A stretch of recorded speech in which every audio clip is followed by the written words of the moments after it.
Hello and welcome to another video from the only channel you need to not only survive the current apocalypse but actually enjoy it. And today's video is going to be the beginning of a brand new series I'm doing about net making. First part of this series is going to be about cast net making. If I still feel like excited about this hobby, I may go ahead and do some videos about things like crab trap making or lobster trap making or hammock making, because once you learn how to make a net, it's not a big deal to learn how to make a different kind of net. The basic netting skill and the skill of sewing the net together to adding weights, adding floats, once you've mastered that, it's not a big deal to just rearrange the pattern. So we'll see where this goes. Today we're going to just be talking about my net maker's tool bag and the things that I keep in it. It doesn't take a whole lot to make a cast net, or any other net for that matter, tool-wise. Everything that you use to make nets could be stored in your sock drawer, including the net. So it doesn't take up much space. The only reason I have an actual bag is because this is like a $15 bag from Harbor Freight, and I do historic reenactments, and I go to museums and do cast net knitting demonstrations. I'm in the public eye is what I'm saying. So I like my stuff to be portable as well as kind of professional looking. But you don't need that. We're going to talk about everything you need right now. Alright, if you decide to take up the hobby of net making, you could eventually end up with an entire shop full of tools specifically for your hobby. But in reality, the only two tools that are essential to net making, and they're to any kind of net, whether it's a cast net or a badminton net or something like that, and that's going to be your gauge and your needles. We're going to talk about the gauge right now. This gauge, also known as a mesh stick, probably known by a lot of things depending on what area of the country you're from, is what makes your mesh nice and even and straight.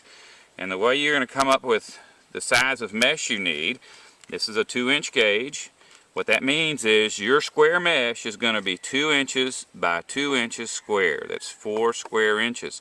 Now when the mesh is pulled tight, it's actually 4 inches by 0 inches. The way we get that measurement is by measuring the gauge. If you notice, this gauge is actually a little less than 2 inches, because you're not just going to go by the face of the gauge, but by the edge of the gauge. So the total amount of distance covered by the face as well as the edge is 2 inches. And the reason for that is we're making a string mesh the size we want, and the string is going to wrap all the way around the gauge. Now these are plastic. You can also make your own mesh stick or gauge just with whatever you have. This is wood, and if you notice, it's not perfectly square. So what that's going to do is it's going to make your mesh on your net not perfect. And so I haven't used this yet because I still want to get this edge just right before I start putting a whole lot of time into making a net that's not going to be even. Now this is a mesh that I just made, and it's 1¼ inch by 1/8, which means that this is actually a 1 3/8 inch gauge. I made this from a piece of aluminum stock that I purchased at Lowe's, and it's actually called aluminum flat 1/8 by 1¼ 3-foot stock. This edge is very sharp because that's where I cut it, and if you were using this, that would cut your string or your line.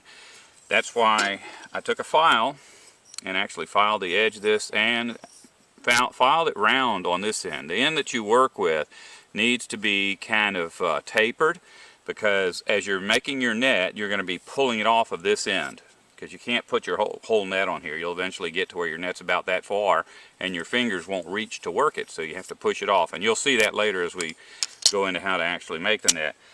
Also, they have these, which are round gauges, and the man that taught me, and most old timers as well, call these thimbles.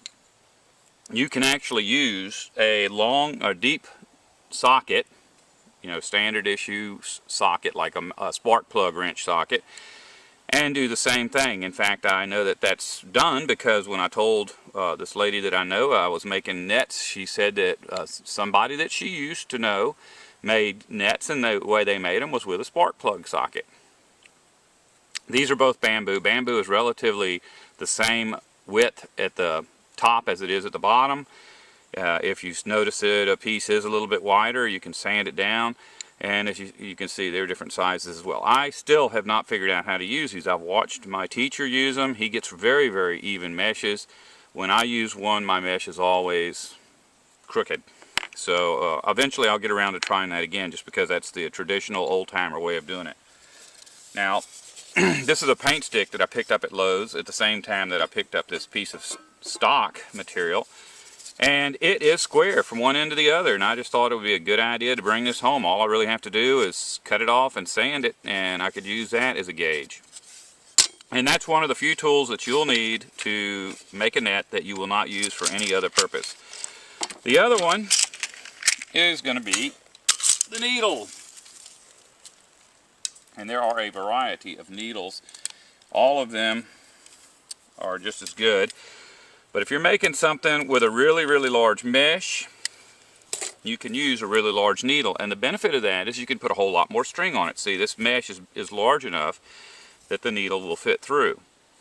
But down here at the bottom, where I have reduced the net to have a 1-inch mesh, you would not be able to get that through, not when it's loaded. When I say loaded, what I mean is you're going to put enough string on this to make it fat. It will not go through, at least will not go through easily, a 1-inch mesh or a smaller. So you would want to use something like this. This is actually my favorite size for making a cast net. And if you're going to use something like this, or if you're curious about what my favorite size is, because you want the same thing as me, this is 1 foot long, and I think it's a 1/2 inch wide. Yeah, it's about a 1/2 inch.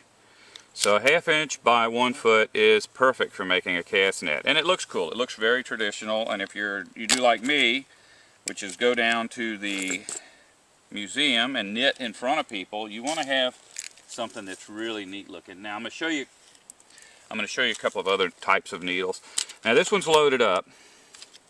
And let's see, here's another one. These are the ones I do repairs with. Actually, this one needs to have the string pulled off and thrown away. I accidentally purchased a roll of what's called unbonded line. If you're going to knit, you need to knit with nylon line that is bonded. When it's unbonded, you'll know it, because the instant you cut it, it's going to untwine like that, unravel. And the problem isn't so much that it unravels, but that the line is not sticky. So when you make a knot, the knots tend to slide apart. This line is bonded, so you see it's not unraveling. And when you get done knitting with this, you'll actually have green on your fingers because the bonding agent is coming off. And there really isn't much difference between this. This is called an H-type, whereas the way that you roll this or load this one up is going to be a little bit different than the H-type, but we'll cover that in a later video when we add line to our needles. And those are the only two tools that you'll need that are unique to net making. Alright, a few other items that are useful for making a net. First, a C-clamp. You may or may not have one of these. You may or may not need one. If you've got a place where you can connect your net, like hook it to something, a picture hanger or whatever on the wall, edge of the table, chair leg, then you're not going to need this. But this makes it awful easy to just move your work to wherever you feel like working. Go in front of the TV, go out in the yard. And it just gives you a place to hook your net up to your work surface. So you can go netting just about anywhere you want. Let's see what I got going here.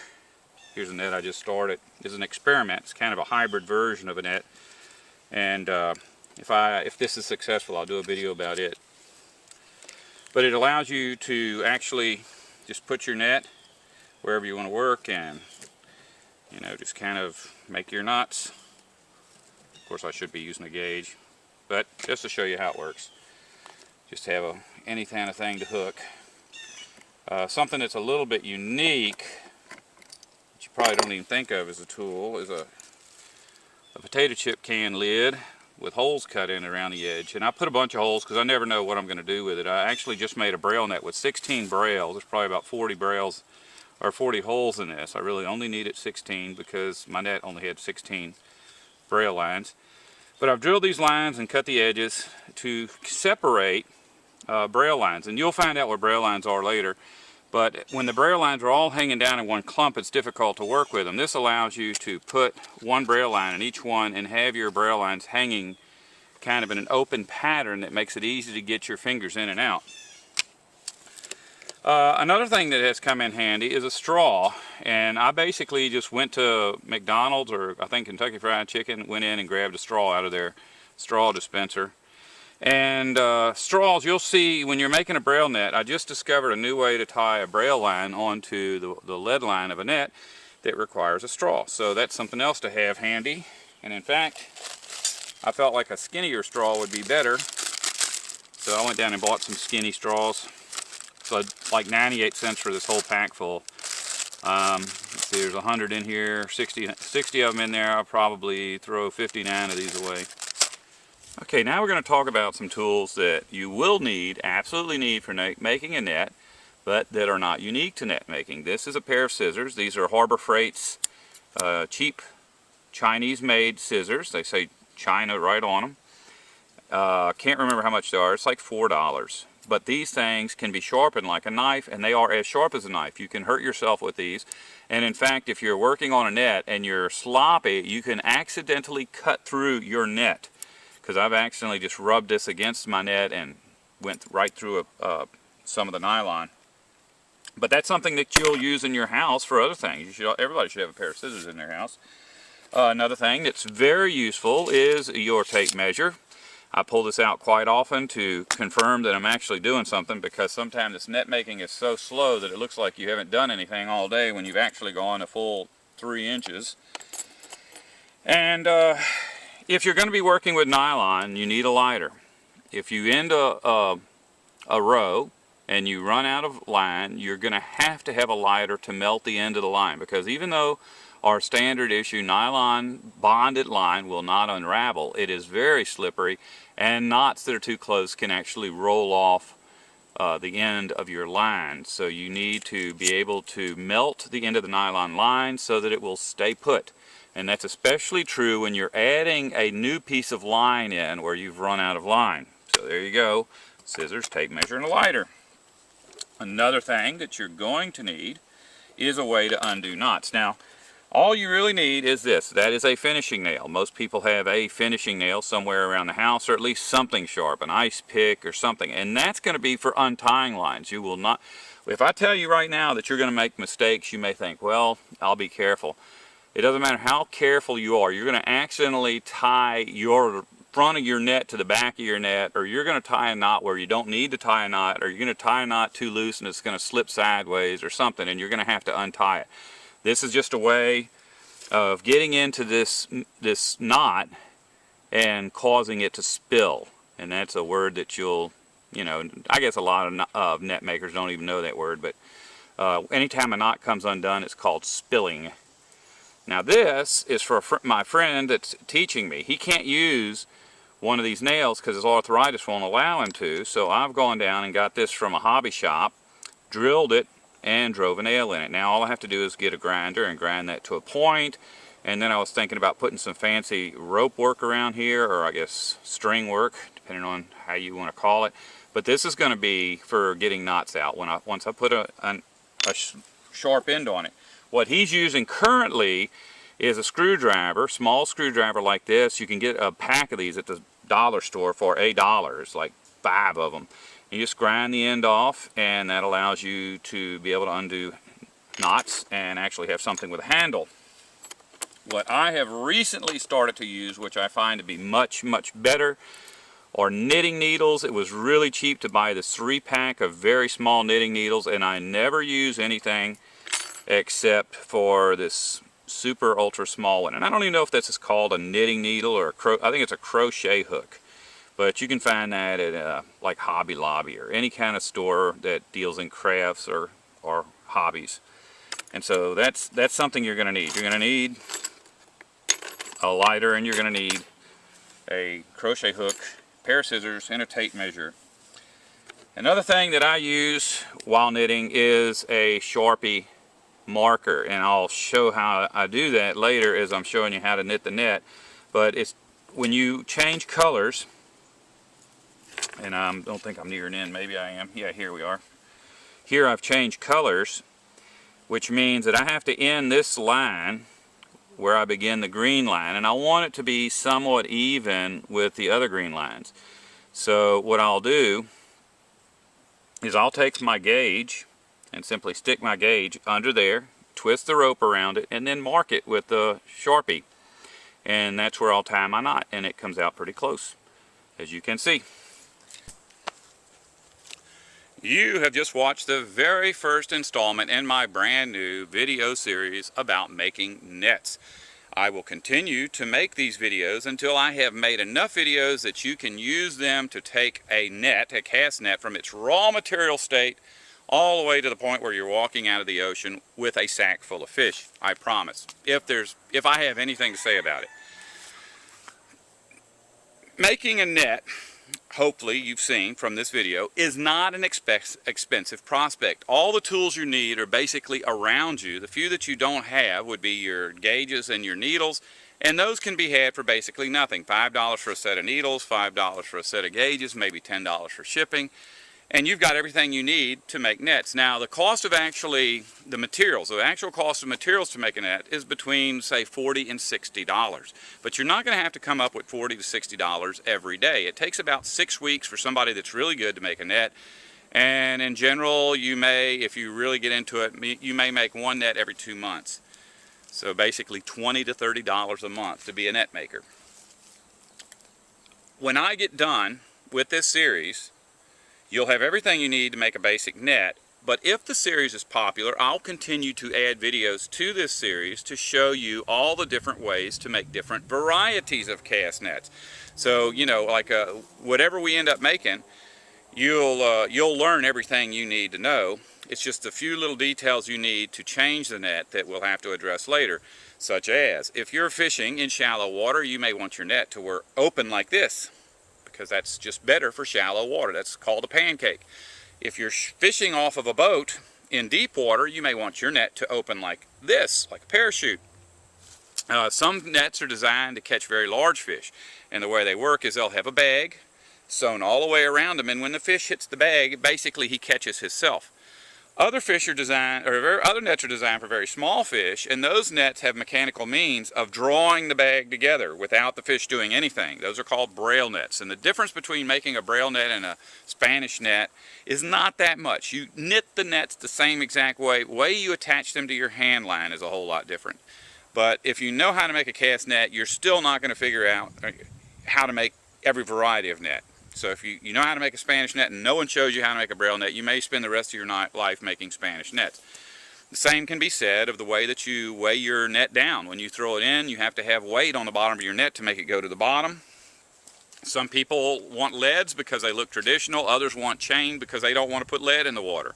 How you attach a chain to the bottom of a cast net is nothing like the way that you sew a lead line into the bottom of a net. So, like I say, if this series gets popular, I'll address all of that. For right now, it's just important that you know that this is a dying art. If you go online, you may find a dozen net makers in the United States.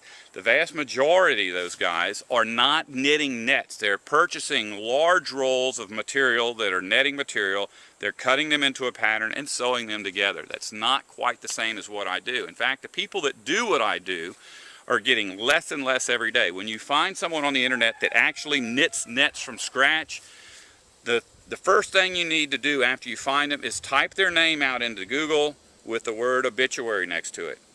Because you're going to find out more than likely that that person is no longer with us. It's just a fact that people who make cast nets are generally in their 70s, 80s, and 90s. They're not long for this earth. Another thing that's important is that every day someone who has any kind of a skill set is dying. And I mean even the simple skill sets of cooking a meal or carving wood.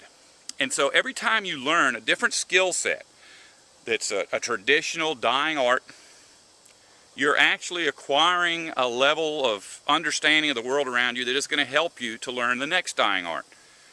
So, a person who does learn how to make a net will have a lot easier time learning how to dig a hole, and vice versa, because most of the people who know how to do these things are dying.